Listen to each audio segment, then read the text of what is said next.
Hello, everybody. This is Daily Devlog number 3.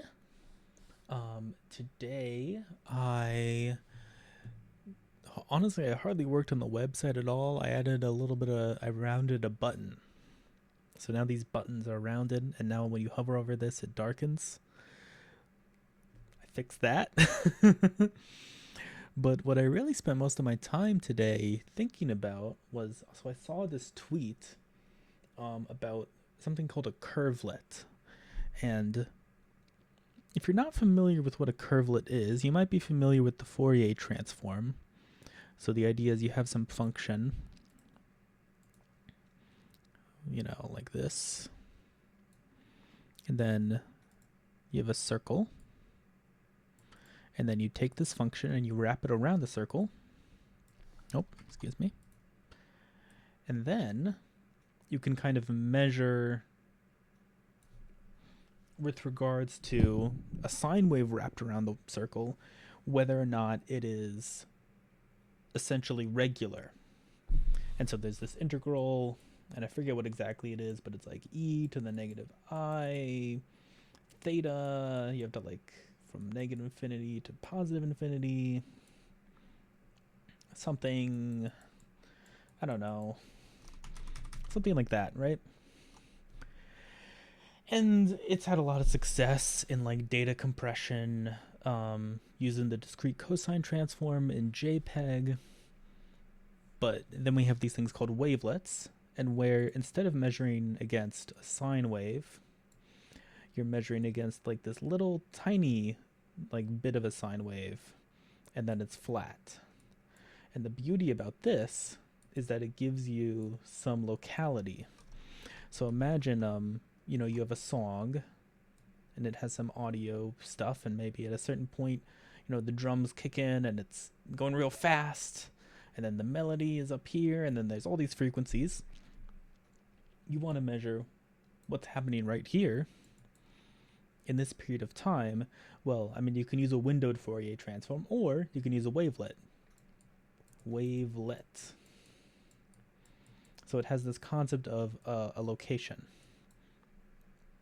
This new idea, and it's not that new, actually, it's maybe 15 years old, probably more than that, 25 years old, is that you add a directionality. So there's an orientation to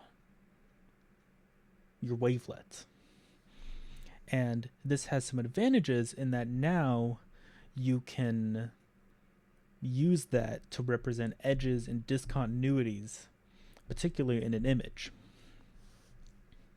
So I heard about this, and then I later saw, people have tried using this for photorealistic rendering, but it hasn't worked out in the past. And, I'm making something that's ray traced, something that's probably going to use some form of isosurface extraction, like marching cubes or dual contouring. And it makes me wonder, and if I could, instead of trace against, and suppose this is an apple and it's made out of a billion triangles.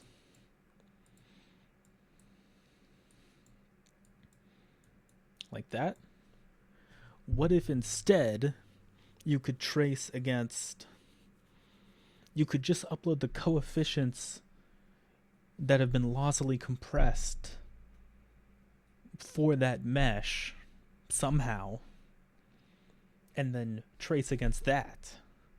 So instead of having a really big BVH where you have to have, one node for every single set of 4 triangles, you could have some sort of bounding box around the shape these wavelets would make. I don't know if that's that makes any sense, or if that's realistic, or any of that. But I really have enjoyed learning about curvelets and wavelets and all of these different applications to rendering, because I just feel like they missed something. This is my feeling, is the way rendering technology works is it's people invented all these cool mathematical methods, but then we kind of got into the age of neural networks and just better and better hardware. And as that happens, there's a lot more money to be made on the top end of graphics rather than what the average person actually has like in their computer at home. But as a game dev, I'm interested in what a person actually has in their computer at home. um so yeah, I don't know. I've just been thinking about these things. I've been watching a lot of YouTube videos, I've been reading a lot of papers. I heard about this wavelet point-based global illumination technique. That seems really cool.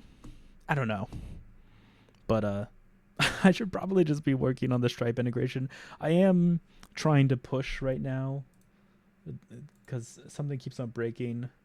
I need to install SSL on my Ubuntu box.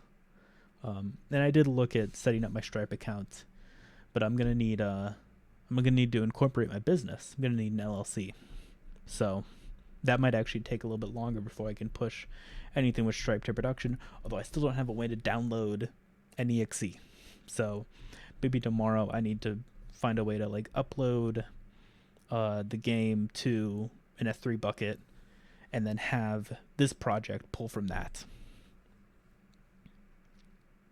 Yeah, that's all.